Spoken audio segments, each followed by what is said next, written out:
안녕하십니까, 이재용 세무사입니다. 이번 시간에는 6월 21일 부동산 대책에 따라 개정된 상생임대주택의 내용에 대해서 살펴보도록 하겠습니다. 자, 상생임대주택은 2022년 2월 15일에 신설돼서 21년 12월 20일 이후 임대하는 분부터 적용됩니다.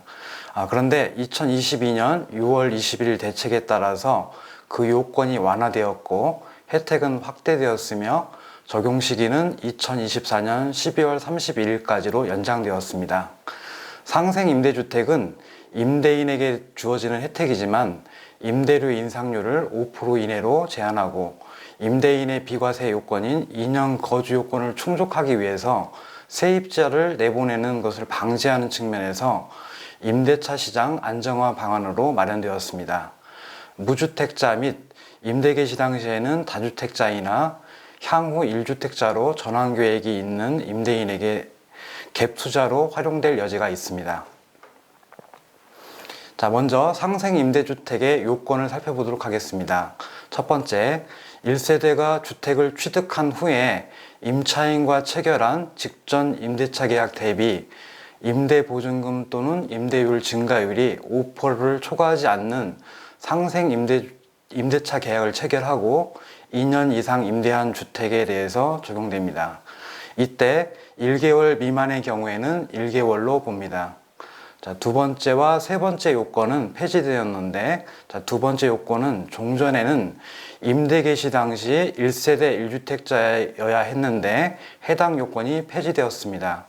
그래서 임대 개시 시점에 다주택자이지만 향후 1주택자로 전환 계획이 있는 임대인에게도 적용됩니다.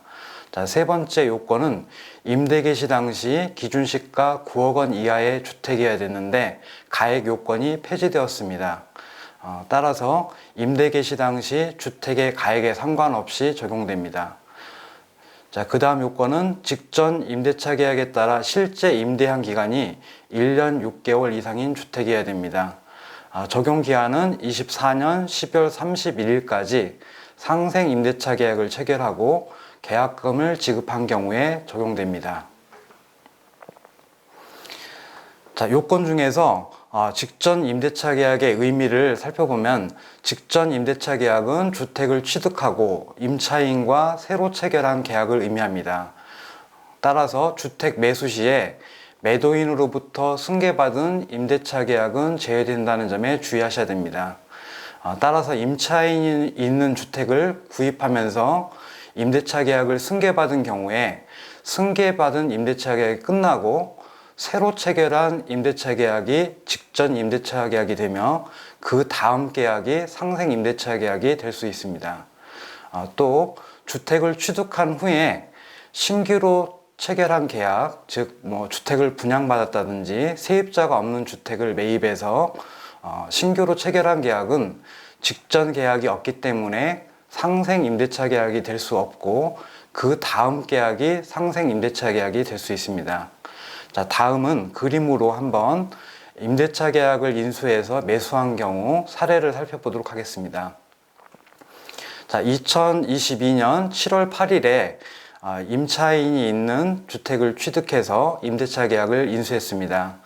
자, 종전 임대차 계약이 22년 11월 30일에 끝난다고 하면 그때 을과 신규 계약을 체결해서 2년 동안 체결을 해서 24년 11월 29일에 임대차 계약이 끝나고 다시 또 병과 임대차 계약 2년을 맺었다고 하면 뒤에 맺은 24년 11월 29일부터 26년 11월 29일 사이에 맺은 계약이 상생 임대차 계약이 되고 그 직전 임대차 계약은 을과의 계약이 되며 1년 6개월 이상이기 때문에 해당 요건을 충족합니다.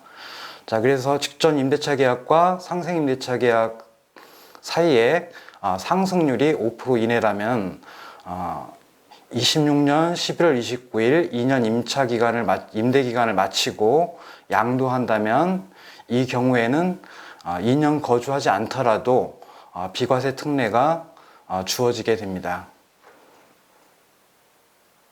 자, 다음은 특례 내용에 대해서 살펴보도록 하겠습니다.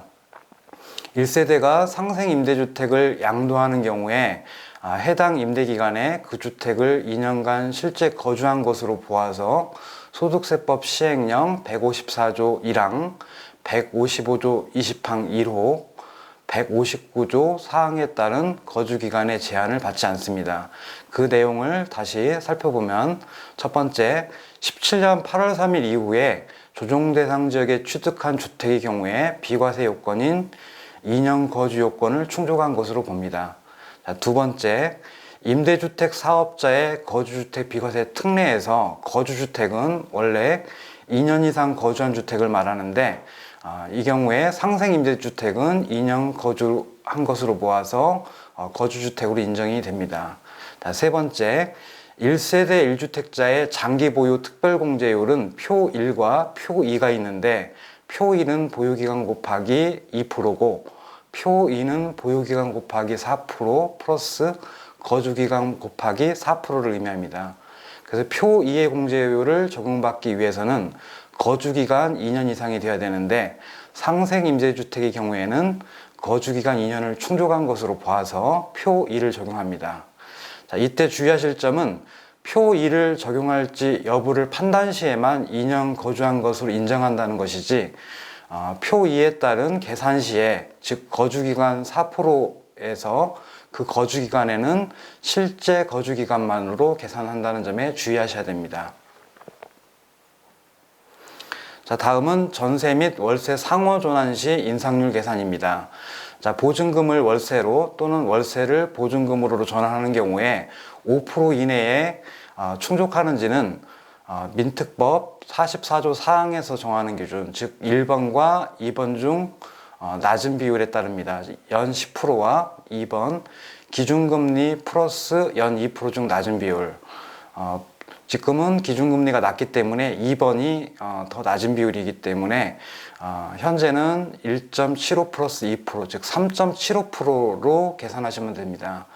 다만 기준금리가 계속 변동되기 때문에 계약 시점에 렌트홈에 들어가셔서 꼭 계산하셔서 5% 이내인지를 체크하신 다음에 계약하시는 것이 좋다고 생각됩니다. 자, 다음은 상생임대주택과 관련하여 기타 주의할 사항에 대해서 살펴보도록 하겠습니다. 상생임대주택이 케이스별로 내가 해당되는지가 좀 까다롭기 때문에 기획재정부에서는 2022년 6월 24일에 신문 10답으로 발표를 했는데 그 내용을 바탕으로 몇 가지 정리해 보도록 하겠습니다. 첫 번째, 직전 임대차 계약과 상생 임대차 계약의 임대인은 동일해야 되고 임차인은 동일할 필요가 없습니다. 두 번째, 직전 임대차 계약과 상생 임대차 계약 사이에 시간적 공백, 즉 임대인이 직접 거주한다거나 공실이 있는 경우에도 가능합니다. 두 계약 사이에 공백이 없이 계속 유지될 필요는 없습니다. 세 번째, 계약갱신 청구권 행사에 따른 계약도 상생임대주택으로 인정됩니다. 네 번째, 상생임대주택은 구청 및 세무서에 임대 등록이 되어 있는지와 상관없이 적용이 되고 또 등록한 임대주택도 당연히 상생임대주택이 될 수가 있습니다. 다섯 번째, 임대주택이 다가구주택일 경우에 하나의 매매 단위로 양도하고자 하는 경우에는 상생임대주택으로 인정받기 위해서는 모든 호와 상생임대차 계약을 체결해야 됩니다. 다만 다가구주택을 호별로 양도할 계획인 경우에는 각 호별로 상생임대차 계약 체결 여부에 따라서 상생임대주택으로 인정받을 수 있습니다. 자, 다음은 직전 임대차 계약의 의무 임대기간, 즉 1년 6개월 및 상생임대차 계약의 의무기간 2년은 해당 계약에 따라서 실제 임대한 기간으로 판단합니다. 자, 1년을 계약을 했는데 묵시적 갱신 청구로 신규 계약 체결 없이 2년을 실제 임대한 경우도 인정됩니다. 자, 다음은 적용식인데 서두에 말씀드렸듯이 원래 상생임대차 계약은 2022년 12월 31일까지였는데 2년 연장되어서 24년 12월 31일까지 상생임대차 계약을 체결하고 계약금을 실제 지급하던 사실이 확인되는 경우에 적용됩니다. 자, 마지막으로 적용 신청입니다. 상생임대차 계약은 21년 12월 20일 이후 체결한 계약부터 적용이 되고 2년 임대를 해야 되기 때문에 실질적으로 우리가 양도신고는 23년 12월 20일 이후에 접할 수 있을 텐데 그 요건 적용 신청은 상생임대차 주택에 대한 특례 적용 신고서에 직전 임대차 계약서와 상생임대차 계약서를 첨부해서 제출하시면 됩니다. 자, 이상으로 요즘에 핫한 상생임대차 계약에 대해서 요건과 혜택, 적용 기한에 대해서 살펴보았습니다. 감사합니다.